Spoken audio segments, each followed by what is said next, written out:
Padre, te damos gracias por este tiempo especial. Dispone nuestros corazones, Dios mío. Padre, abre, Dios mío, nuestras mentes, Señor, y a través de tu palabra, Dios mío, muéstranos las enseñanzas que tú quieres tú transmitir. Y, Señor, que todo esto sea para enseñanza, para edificación de nuestras vidas y para que también en nuestras vidas, Dios mío, la pongamos en práctica y podamos vivir vidas que te agraden, que te glorifiquen. Y en esta mañana, Señor, utiliza todo este tiempo también, Dios mío, para exhortarnos, para mostrar, Dios mío, lo que tú quieres con cada uno de nosotros. Ayúdanos, Dios mío, a entender, Señor, lo que tú nos quieres transmitir. En el nombre de Jesús. Amén. Muy bien, pues sabéis que llevamos algunas semanas, ¿verdad? Extrayendo la enseñanza de práctica, ¿verdad? A través de la carta de Pablo a los Efesios. Qué bueno que desde aquí o desde ahí podamos dar una enseñanza, podamos dar, hermanos, podemos hacer una oración sin necesidad de insultar a nadie. Que tengamos ese respeto, ¿verdad? De no renunciar a nuestras doctrinas, pero no necesitamos despreciar ni infravalorar a nadie. Por respeto y por amor al cuerpo de Cristo. Y desde aquí, esta mañana, pues hermanos, me gustaría que siguiésemos en este tiempo especial de preparación, de investigación de la palabra de Dios a través de esta carta a los Efesios. Como he dicho y vemos, ¿verdad?, esos 3 primeros capítulos donde la carta nos dice lo que Dios ha hecho por nosotros y ha puesto fundamentos firmes, ¿verdad? Hemos obtenido la salvación a través de la gracia, un regalo de fe a través, ¿verdad?, un regalo de gracia a través de la fe en Cristo. Y esto solamente viene de Dios, esto no es don nuestro para que nadie se gloríe, dice Pablo a los Efesios. La salvación es un regalo que Dios da a aquellos que, arrepintiéndose de corazón, ponen la confianza en Cristo Jesús, pidiéndole perdón. Y Cristo en su gracia muere, ¿verdad?, por el pecador, y el pecador ocupa el lugar de aquel que muere por él, del inocente. De forma que la gracia de Dios es un regalo inmerecido a aquellos que nos acercamos a Él con fe, arrepintiéndonos de nuestros pecados. Y vemos como el desarrollo de la carta a los Efesios, Pablo hace una división entre una parte práctica y una parte teórica, ¿verdad? Lo que él ha hecho del capítulo 1 al capítulo 3, lo que nosotros debemos de hacer, capítulo 4 al capítulo 6. Parte teórica, parte práctica. Y hemos visto, hermanos, cómo Pablo nos enseña y nos impela a vivir una vida de santidad, una vida de comunión y de relación con los otros hermanos, con las personas de afuera, con nuestro prójimo, con aquellos, ¿verdad?, que están cerca y también que están lejos. A vivir en santidad. También cómo comportarnos, nuestras actitudes, ¿verdad?, con nuestros semejantes. Hace un par de semanas vimos la relación entre el esposo y la esposa. El amor del esposo hacia la esposa, el respeto de la esposa hacia el esposo, porque lo que más un hombre necesita es el respeto y lo que más una mujer anhela es el amor. Amor y respeto, 2 pilares fundamentales para el matrimonio. La semana pasada, ¿verdad?, hablamos también sobre la necesidad de ese cumplimiento del rol del hijo a través de la obediencia. Y decíamos, ¿hasta cuándo deben de obedecer? Y distinguimos entre esa obediencia y esa honra. Porque la obediencia, hasta que los hijos están bajo la cobertura de los padres, justamente cuando se casan, ahí justamente pierden esa obediencia. Y es muy curioso, y si profundizásemos en ese texto de Génesis capítulo 2, versículo 24, donde nos habla de la unión del hombre y la mujer y será una sola carne, por tanto el hombre dejará al padre y madre. Es muy curioso. Pero vemos, hermano, cómo a través de la enseñanza de la semana pasada también hablamos de ese rol de hijo, del hijo, ¿no? La virtud que se espera de un hijo es la obediencia. Vimos que si tenemos un tiempo para esa obediencia, nunca cesa la honra a los padres y a la madre, que es un mandamiento con promesa. Y vimos la bendición que es, ¿verdad?, los hijos que honran a sus padres. Y además vemos que tiene promesa de parte de Dios esa honra. Poner en alto, ¿verdad?, en el lugar que le corresponde a los padres. La necesidad de entender la obediencia y el respeto, ¿verdad? Y ese ser agradecido a los padres, honrándoles en todo. Honrar es tenerlo en alta estima, dar el lugar que le corresponde, tratarlos con amor y agradecimientos. ¿Acordamos cómo terminamos la semana pasada? Ora, sin H. Ora, obediencia, respeto, agradecimiento. ora. Y hoy, hermano, continuamos con nuestra carta a los Efesios, en este capítulo 6 de esta preciosa carta, ¿verdad? Y seguimos con esas relaciones familiares. Ahora Pablo va a tratar con los padres. Muchos de los hijos esta semana me decían: ¿cuándo vas a hablar de los padres, Gordí? ¿Cuándo vas a hablar de los padres? Siempre habla de los hijos. No, es cierto, no me lo ha dicho nadie. Pero tocaba porque verdaderamente, haciendo ese recorrido que encontramos en esa carta, es el siguiente versículo que toca, ¿verdad? Yo, orando y leyendo y preparando el tiempo del pensamiento, decía: hay un solo versículo, pero ¿cuánta enseñanza tiene este versículo? Y este es el tema, hermano, que vamos a tratar esta mañana, ese papel como padre hacia los hijos. Pero para que entendamos bien, hermano, las palabras del apóstol Pablo, debemos entender primero el contexto en el que se encuentra esta carta. Hermanos, de verdad es impresionante si nos adentramos en los contextos. Para poder entender bien el mensaje bíblico, hermano, tenemos que entenderlo en su contexto. Contexto histórico, contexto religioso, su contexto dentro de su tiempo, ¿verdad? El tiempo. Y qué importante entender también la cultura en el cual el texto, o a quien el texto va dirigido. Y los contextos son muy importantes. Y bajo la influencia de la ciudad de Éfeso, ¿verdad?, estaba la iglesia. La iglesia estaba bajo esa influencia de la ciudad de Éfeso, del imperio romano, que era el que imperaba en el primer siglo. La civilización romana, hermano, contemporánea de Pablo, incluía algunos aspectos que le hacía la vida muy peligrosa a los niños. Es muy interesante, hermano, entender el contexto en el que se desarrolla la carta de Éfeso y por qué Pablo se dirige. Para aquellos de origen romano, entender, o sea, leer esta carta, aquellos romanos al leer esta carta, muchos de ellos se reirían. Se reirían cuando llegara a este punto, por el contexto en que se encuentra lo que es la iglesia de Éfeso y el momento histórico de la historia en ese imperio romano. Existía lo que es la patria potestad, esa patria potestad romana, el poder del padre. Bajo esa patria potestad, un padre romano tenía un poder absoluto sobre la familia. Podía vender a sus propios familiares como esclavos, hacerlo trabajar en sus tierras hasta las cadenas. Podía castigarlo como quisiera, incluso podía condenarlo a muerte.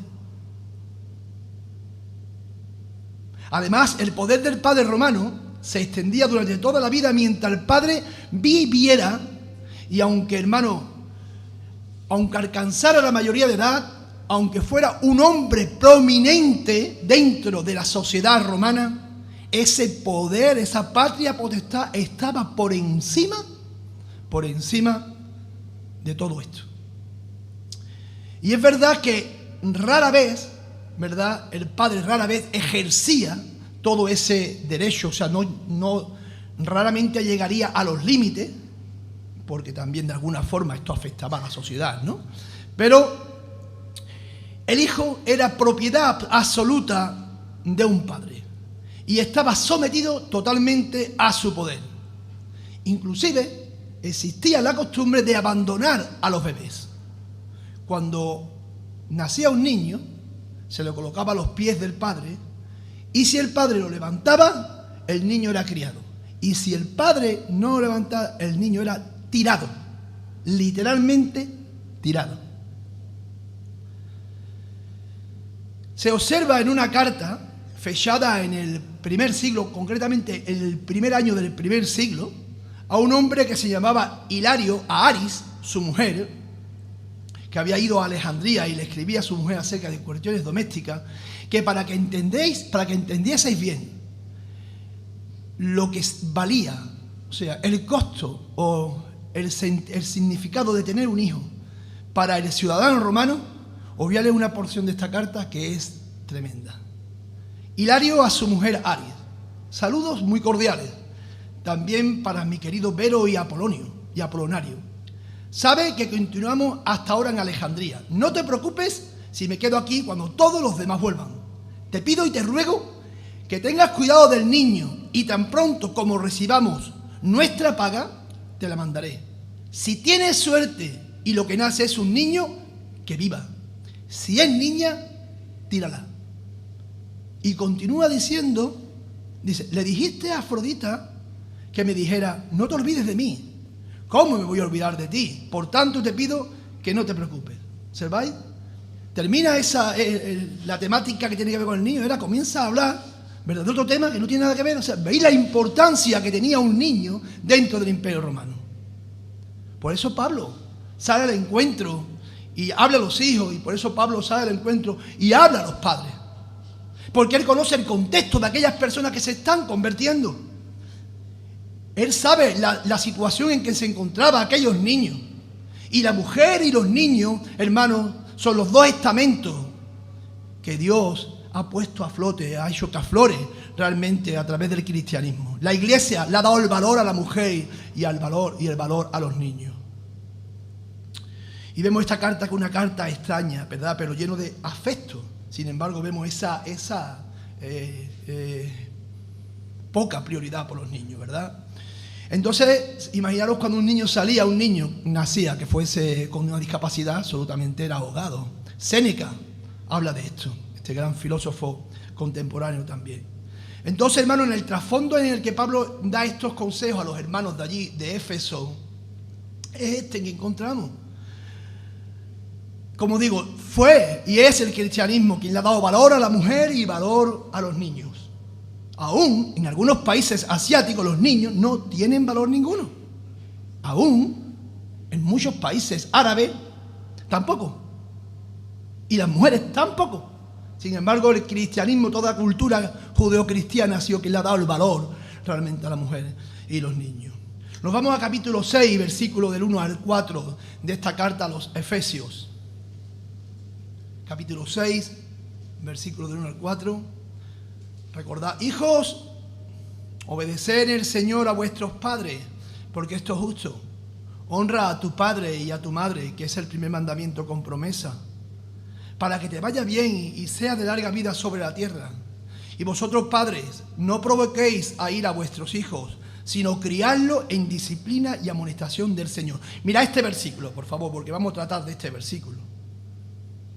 Y vosotros, padres, no provoquéis a ira a vuestros hijos, sino criadlo en disciplina y amonestación del Señor. Le tenemos que sacar las tripas a este versículo, ¿verdad? Tenemos que buscar todas las enseñanzas que nos podemos traer de este versículo. Por supuesto, bajo la analogía de la fe, ¿no? Vamos a reforzar con otros versículos de toda la palabra de Dios, pero veamos bien este versículo.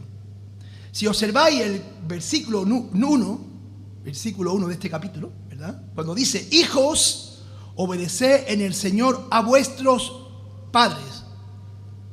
Versículo 1. Aquí, el sustantivo padres, está en plural, en el griego es joneus, pero está en plural. Y aquí se nos habla o se nos indica de ambos padres, de ambos progenitores. Aquí en el versículo 1 se nos habla de la obediencia de los hijos a ambos progenitores. El término es joneus o jonéis, según con lo queráis leer. Este es el rol que la semana pasada, ¿verdad?, estuvimos exponiendo, presentando, enseñando. El único rol que se le pide a los hijos la única virtud es la obediencia. La obediencia hacia sus progenitores. Pero mirad el versículo 4. Dice, y vosotros padres, este sustantivo, ¿verdad?, no es joneus. Aquí no habla de progenitor, sino que utiliza el término patere, de pater. No habla de los progenitores, padre y madre, sino nos está hablando a los padres varones. Aunque en el versículo 1 dice padres y en el versículo 4 dice padre, en el versículo 1 se le manda a los hijos obediencia hacia los progenitores, padre y madre. Pero aquí el término es pater, que tiene que ver con el varón. Los páteres, o los padres masculinos, dice: no provoquéis a ira a vuestros hijos, sino criadlos en disciplina y amonestación del Señor. Y aunque todos sabemos, y la palabra de Dios nos lo enseña, y vamos a ver muchos versículos que nos hablen de esto, que la enseñanza en el hogar es cosa de los progenitores de los dos, en este versículo se nos habla bien claro, ¿verdad?, a los padres, líderes del hogar, al cabeza de familia, que tiene que ser quien tome la iniciativa. Es el padre quien toma la iniciativa en la crianza, en la disciplina y la amonestación de los hijos. Es el padre quien tiene que tomar la iniciativa. Pablo, en una carta paralela, que todos conocéis, que hemos estado hablando, ¿verdad?, con esa casi con la misma enseñanza doctrinal, un poco más corta, donde también podemos también de alguna forma dividirla en dos partes, una parte teórica, una parte práctica. Os hablo de las cartas a los colosenses, escrita por el mismo apóstol, escrita en el mismo momento, escrita en el mismo lugar, allí encarcelado, allí bajo arresto domiciliario.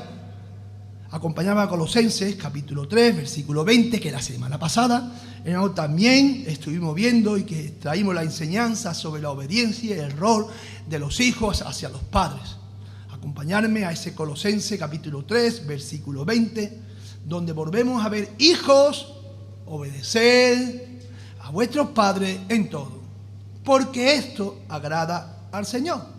Y aquí padre es el mismo que hemos visto en Efesios capítulo 1, Jonés, donde también se nos habla de ambos progenitores. Los hijos tienen que obedecer a los dos. Pero volvemos a ver un versículo más tarde, versículo 21 de este mismo capítulo, donde leemos: Padre, no exasperéis a vuestros hijos para que no se desalienten. ¿Sabéis? Este versículo se lo sabe mi hija de memoria. Y algunas veces me lo dicen cara. ¿De verdad? No exasperéis a vuestros hijos. Es de los versículos que muchas veces los hijos aprenden de memoria, ¿verdad? Inclusive, si me exaspera él, ¿qué tú estás pegando? Es curioso, ¿verdad? Este sustantivo, volvemos a lo mismo que antes, no es Jonés o Joneus, hermano, de progenitores, como hemos visto en el versículo anterior, en ese versículo 20, sino que utiliza igual que en Efesios el término pateres, en plural de pater, en plural del progenitor varón. Los padres no deben desesperar a los hijos para que no se desalienten. Y lo que contemplamos, ¿verdad?, es que esa exasperación que encontramos en esta carta a los colosenses y la provocación a ira que encontramos en la carta a los efesios son producidos por los padres varones. Son los padres varones los que exasperan y los que provocan a ira a los hijos. En el pensamiento bíblico, hermano, ellos son los primeros que tienen que tomar la iniciativa en la crianza de los hijos, los padres. Es el líder del hogar, es el cabeza de familia, hermano, donde podemos ver que donde quien tiene que que tome la iniciativa en la crianza, ¿verdad?, de los hijos. Porque eso es lo que Dios desea. Eso es lo que dice la palabra de Dios, no lo que dice nadie, sino lo que dice la palabra de Dios. Los que tenemos que criar a nuestros hijos, hermanos, en esa disciplina y esa amonestación, la iniciativa tiene que ser de los padres. De los padres. Aunque, hermano, esto solamente la iniciativa, no la exclusividad. La iniciativa. Mira al niño que ha dicho. Mira al niño que ha hecho. Ahí tiene que estar el padre. Pero si el padre no está o adolece esta unidad familiar de un padre, pues por supuesto, ahí está la madre. Y de hecho tenemos madres, ¿verdad?, sin marido en la congregación, que tienen que hacer una labor muy importante en la crianza, en la disciplina y la amonestación del Señor hacia sus hijos. Pero vemos, hermano, cómo, ¿verdad?, en el texto bíblico se nos manda a los padres. Dice Pablo a Timoteo, el capítulo 1, versículo 5, trayendo a la memoria la fe no fingida que hay en ti, está hablando a Timoteo, la cual habitó primero en la abuela, o sea, en tu abuela Loida y en tu madre Eunice. Y dice, y estoy seguro que en ti también. Timoteo fue instruido por su madre, porque el padre de Timoteo no era creyente. Entonces vemos aquí cómo recibe la instrucción de su madre. Porque los caminos del Señor solo lo pueden enseñar aquellos que lo conocen. Sin embargo, la obediencia a los padres, a padres creyentes y no creyentes por igual. Pero vemos cómo, en este caso, la responsabilidad de Loida, la responsabilidad, como hemos visto, tanto de Loida como de Eunice, ¿verdad?, su madre y su abuela y su madre, pues vemos cómo también educaron allí, enseñaron a Timoteo en la fe cristiana. Cuando adolece, ¿verdad?, un padre que pueda de alguna forma enseñar, ahí está la madre para suplir esa necesidad. Y como digo, hay hermanas que están educando hijos sin padres creyentes y lo están haciendo en los caminos del Señor, y damos gracias por estas hermanas. Y hay hermanos de la misma forma también que enseñan a sus hijos en el camino del Señor sin tener una mujer o su cónyuge no sea creyente. Pero en la familia, ¿verdad?, donde si hay un esposo, son los dos los que tienen que ponerse de acuerdo en la enseñanza y en la disciplina. Aunque el hombre tenga la iniciativa, sea el primero que inicie. Son los dos los que tienen que ir a una. Nunca, hermana, desacredita a tu marido, nunca, hermano, desacredita a tu esposa. Si tenéis algo en desacuerdo, por favor, no hacedlo delante de vuestros hijos. Aparte, no confundir a vuestros hijos. Eso puede desestabilizarlo. No permita, hermano, que tus hijos, después de que hable con tu mujer, ven a ti con el cuento. No permita, hermana, tampoco. Ellos tienen que aprender y saber que el matrimonio es una sola carne y las decisiones de uno con respecto a los hijos son las decisiones de los dos. Y aunque sea la responsabilidad de los dos, recuerda, en la familia donde sí hay padres, la iniciativa de la crianza tiene que ser tomada por el hombre como parte de su rol líder y cabeza de ese hogar. Pero ahora veamos por qué, ¿verdad?, esa conexión que tiene entre la crianza de los hijos con no provoquéis a ira, y por qué son los padres, ¿verdad?, los que pueden exasperar a los hijos, ¿verdad? ¿Por qué cuando el hijo recibe la enseñanza de parte del padre, por qué se puede provocar, por qué los podemos provocar a ira, o por qué lo podemos exasperar o irritarlo? Pues mirad, hermano, que hago lo siguiente. Los padres varones son los líderes espirituales de la familia. Y quien Dios ha delegado su autoridad. Los hijos personifican hasta cierta edad lo que sería una voluntad obstinada. La Biblia nos habla de que los jóvenes, hermanos, están ligados a la necedad, que en el corazón del joven hay obstinación y rebeldía. Proverbio 22:15. La necedad está ligada en el corazón del muchacho. Cuando la autoridad de un padre y un corazón obstinado de un hijo se encuentran, ahí, hermanos, cuando surge el enojo. Y un niño de 2 años, pues, comienza a gritar y a berrinchar. No sé si habéis tenido esa experiencia alguna vez vosotros. Yo recuerdo Naomi cuando era muy pequeñita, que que íbamos a un lugar a comer y se ponía a berrinchar, y nos teníamos que ir avergonzados. Y nos íbamos avergonzados. Hasta que el Señor nos enseñó cómo tenemos que educarla, nos avergonzaba en público. Y, hermano, y si en vez de ser un niño con 2 años o 3 años, es un niño en el cual se enfrenta a un padre por esa obstinación, esa rebeldía que se encuentra, pues en vez de dar un berrinche, pues lo que hace es dar una patada a la puerta, o da un puñetazo a la puerta, ¿no? O lanza un insulto, porque forma parte de la naturaleza pecaminosa del niño. Porque el niño es pecador, porque los padres son pecadores. Y sabéis, no salen niños santificados de 2 padres pecadores, salen niños pecadores. Cuando la autoridad de un padre, hermano, y un corazón obstinado de un hijo se encuentra, surge el enojo.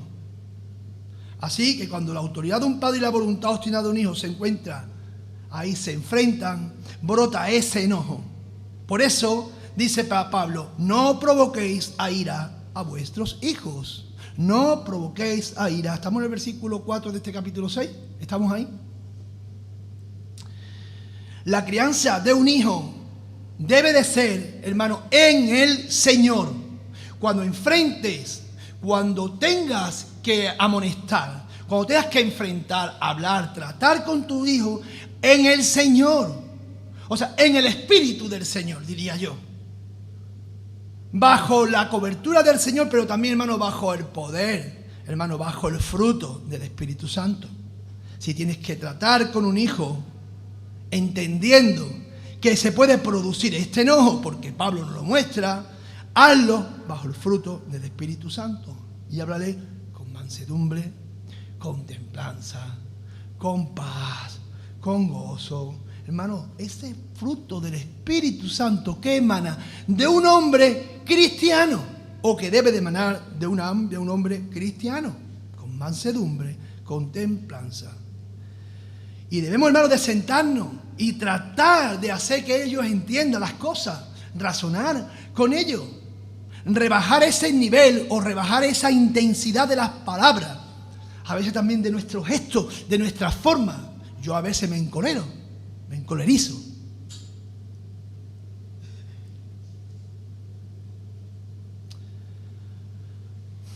Eso no significa que bajemos, hermano, ni la autoridad, ni la verdad, ni la santidad.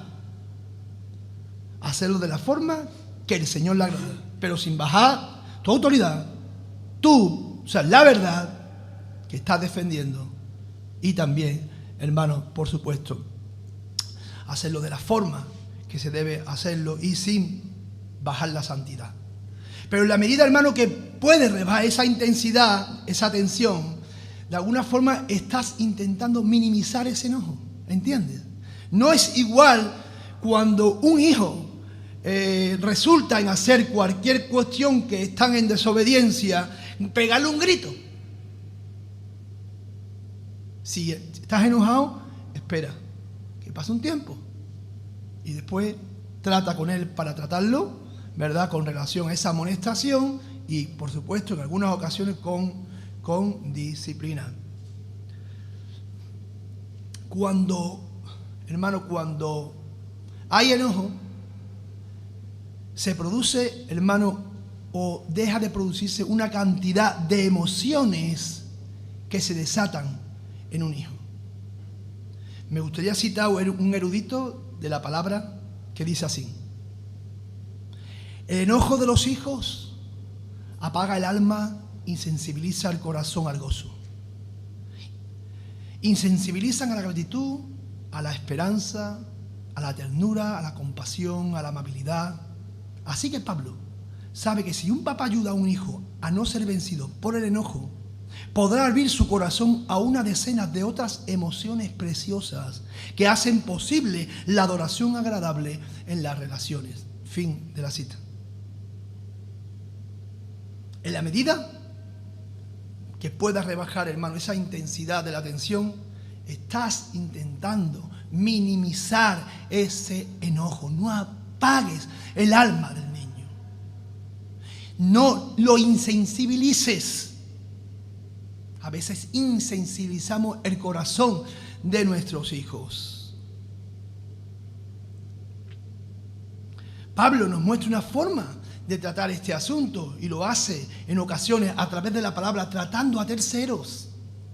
Y cuando leemos algunas cartas de Pablo que de exhortación, pero con un amor y una ternura. Acompañadme por favor a la segunda carta de los Corintios, capítulo 6, versículos 11 y 3, que está exhortando a los corintios, pero lo hace con una amabilidad y con un amor.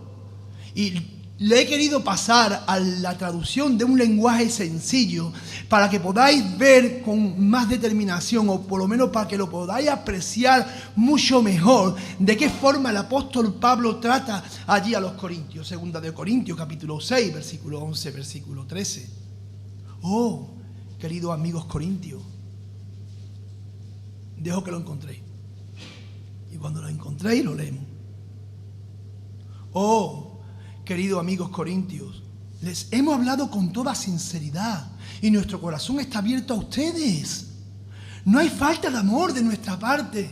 Fijaros cómo les exhorta. Pero ustedes nos han negado su amor. Mirad cómo responde, cómo continúa Pablo.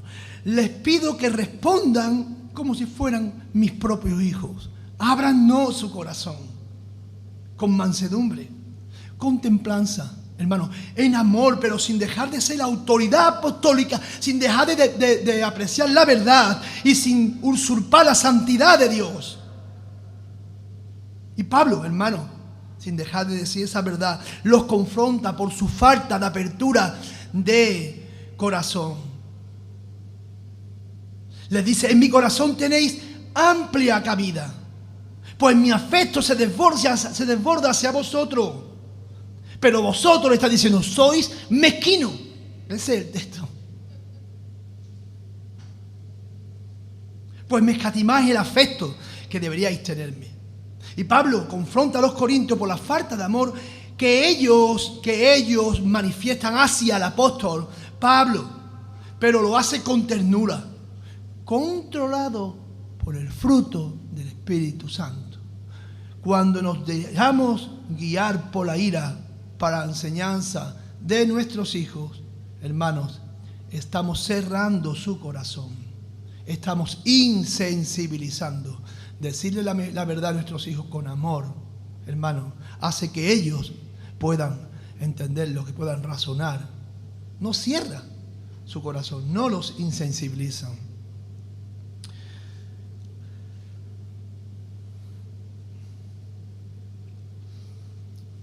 Pero a veces, ¿verdad?, aunque tú enfrentes un conflicto con un hijo y lo haces de forma correcta, eso no significa que no los provoque a ira.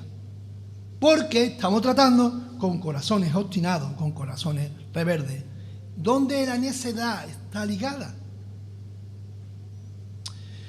Evita con tu hijo, hermano, la violencia. Evita con tu hijo la crueldad. Evita a tu hijo un castigo desproporcionado, hermano, porque esto genera ira. También es provocado cuando a un niño se le ridiculiza delante, hermano, de otros. Qué triste ver la enseñanza de algunos padres. Ridiculizar a los niños con palabras despreciables, con palabras, y hacerlo públicamente. O disciplinar a un hijo de forma física delante de otro, tampoco. Tienes que disciplinar a tu hijo de forma física en un lugar donde no lo ridiculices. Evita la violencia, la crueldad y un castigo desproporcionado.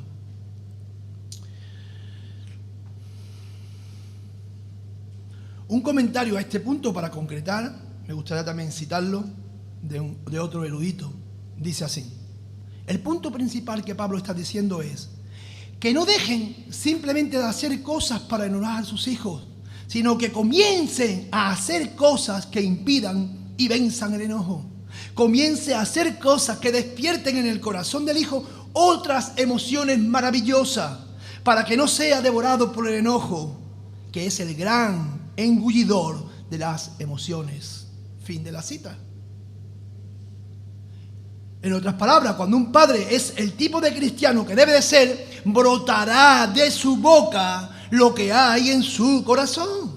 Porque lo que sale por la boca es lo que brota en nuestro corazón, ¿o no es así? Que brote ese fruto del Espíritu para poder tratar con tu hijo. De la abundancia del corazón habla la boca. Pero sigamos, ¿de qué nos habla ahí el apóstol Pablo? Sigamos, porque no hemos terminado y nos queda 12 o 13 minutos. Vayamos a ese versículo 6, 4 de nuevo y comencemos. Y vosotros, padres, no provoquéis a ir a vuestros hijos, sino criadlo. Vemos que, por un lado, ¿verdad?, hay una indicación negativa. No provoquéis, o sea, lo que no debemos de hacer, pero también vemos esta parte positiva del cual hablaba el comentarista que acabo yo ahora de leer. Hay una parte positiva que debemos de hacer. Y vamos a ver cuáles son estas cosas. Dice, criadlo. En griego el término criarlo significa instruir. Es etrefue o etrefe. Un poco raro, ¿verdad? Es un verbo que está en imperativo. Además, el tiempo es presente activo y su significado es criarlo. Criarlo es instruirlo. Instruirlo. Y está en un presente. Nos habla de una instrucción continua. Un presente activo. Eso nos habla de una instrucción. Una instrucción continua. Una instrucción presente. Una instrucción continua. En todo momento tenemos que ir colocando fundamentos, hermanos, en la vida de nuestros hijos. Y esto se hace, recordad la semana pasada, lo hablamos leyendo el libro de Deuteronomio capítulo 6, recordad, en casa y andando por el camino, al acostarnos y cuando nos levantamos, tenerlo como una señal en tu mano y como frontales en tu frente, delante de tus ojos. Y la escribirá a los postes de tu casa y en tus puertas. Y esto nos habla, hermanos, de una instrucción continua. Esto nos habla de una instrucción en forma de vida. Que vea en nosotros esa obediencia. Que seamos nosotros testimonio para ellos. Que esa instrucción seamos nosotros. Que seamos ese camino donde ellos puedan reflejarse. Pero necesitamos, hermanos, para poder instruirlos. De esta forma necesitamos pasar tiempo con nuestros hijos, enseñarles con la palabra del Señor, ¿verdad? Mostrar el respeto en las prácticas. Y esto se hace el respeto del padre a la madre, la fidelidad de los padres. Esto se hace, hermano, en la honestidad, en la honradez. Esto se hace a través de mis comentarios, de mi palabra. Esto se hace en la forma de vida, al salir, al entrar, al levantarte, al acostarte. Seguimos.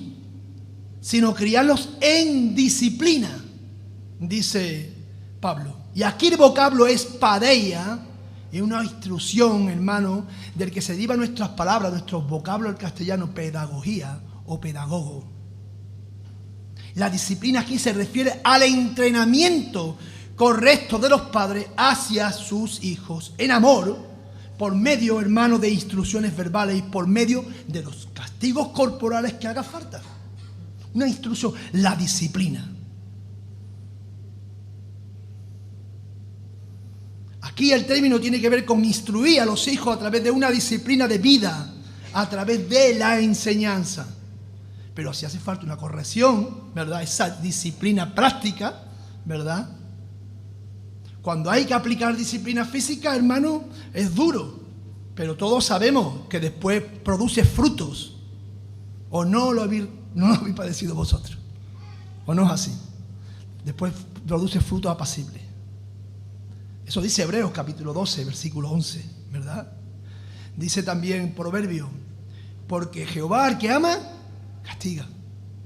Como el padre al hijo, ¿a quién quiere? El que ama, hermano, disciplina.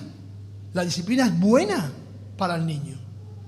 Dice el proverbio que antes hemos leído, que la necedad está ligada en el corazón del muchacho. Dice, pero o más la vara de la corrección, dice, la alejará de él.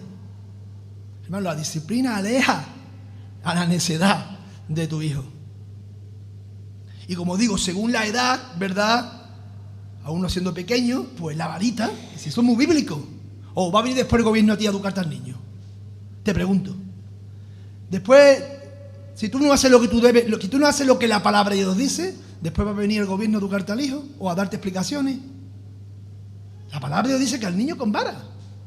Hombre, en su justa medida, a lo mejor una cucharita es una vara, a lo mejor otras cuestiones. Pero eso es lo que dice la palabra de Dios. O tú eres más sabio que Dios, o el gobierno es más sabio que Dios. Y si le echamos cuenta al gobierno, o si le echamos cuenta a las autoridades, es lo que dice la palabra de Dios. Y cuando es mayor, pues por supuesto otro tipo de disciplina, ¿no? Dejar de hacer algo, dejar de salir, dejar de lo que sea. Todos sabéis lo que les gusta a vuestros hijos, todos sabéis cuando le quitáis algo, cómo le afecta. Bueno, pues eso es una forma de disciplinar. Alguna forma también de disciplinar es quitarle algo, ¿verdad? O dejar de salir. Y continuamos con este versículo 4, que ya nos queda unos minutos. Y dice, sino criarlo en disciplina y amonestación, dice, del Señor. Amonestación es neutesia. Neutesia es una palabra, hermano, compuesta. Neu tiene que ver con mente. Y tesia, colocación o fijación. Vemos que es un sustantivo, ¿verdad? Neutesia. Amonestación. He dicho un sustantivo y no un sustantivo. Sí, es un sustantivo compuesto, sí. En su etimología o en su raíz indica fijar en su mente. Fijar en su mente. O sea, es decir, proveer de criterios sanos acerca de las cosas. Pon en la mente de tu hijo hacer que él pueda formular criterios sanos acerca de las cosas. Fijar, ¿verdad? Fijar principios. Que se quede bien fijo en la mente de los hijos como unos clavos, ¿verdad? Plantados. Crear convicciones, crear principios. No nos movemos por emociones, hermanos, nos movemos por principios. No nos movemos por sentimientos. Nos movemos, hermanos, por los principios que emanan de la palabra de Dios. La disciplina y la amonestación del Señor es la corrección de acuerdo al modelo que Dios nos ha dado. Hermano, es el modelo que Dios nos ha dado. Fijar en su mente, hermano, los principios. La formación de la mente a través de la instrucción, la advertencia clara en el momento adecuado y la ilustración de tu vida como parte de la enseñanza. Amemos, disciplinemos, hermanos, a nuestros hijos y enseñémosles sus responsabilidades. Esto es una demanda, hermanos, bíblica. Esto es una demanda que nos hace el Señor. Y este es el más alto deber de los padres cristianos. -5. Justo. ¿Sabéis una cosa? Pues esta es nuestra responsabilidad como padres. Y seguro que después de la enseñanza podremos sacar muchísimo más, ¿verdad? Con otros versículos bíblicos apoyándole. Pero qué importante es este tema. Qué importante estos primeros 4 versículos de la carta del 6º capítulo de Efesios. Padre, te damos gracias, Dios mío, por la palabra, Señor, que tú nos has traído en esta tarde, Señor. Gracias, Dios mío, por la enseñanza que tú nos das, Dios mío, a través de Pablo, a través de esta carta, Señor. A que cada uno de nosotros, como padre, cada uno de nosotros también, como madre, Señor, pues tomemos esta responsabilidad. Dios mío, tomemos este reto. Dios mío, sabiendo, Señor, que tenemos nuestra responsabilidad como padre, Señor, y que en el tiempo que nuestros hijos estén bajo nuestra cobertura, Señor, ellos también necesitan nuestra crianza. Ellos necesitan también, Dios mío, la enseñanza, la disciplina y esa amonestación que viene de tu parte, Señor. Esa enseñanza en forma de doctrina que necesitamos también meter en nuestros hijos, en su mente. Pero Dios mío, a nosotros como padres también nos toca ser un modelo para ellos, ser un referente en el cual ellos puedan de alguna forma, Dios mío, pues reflejarse. Y te pedimos que tú toques cada corazón, Señor, que tú toques el corazón de nuestros hijos también, Padre Santo, para aquellos, Dios mío, que aún no te conozca, tengan una relación contigo, Señor, porque sabemos que la salvación no se hereda, la salvación es algo personal, Señor. Y te pedimos, Padre, que tú abras el corazón de ellos, Dios mío, y que tú obres en cada uno para la gloria y honra de tu nombre. En el nombre de Jesús. Amén.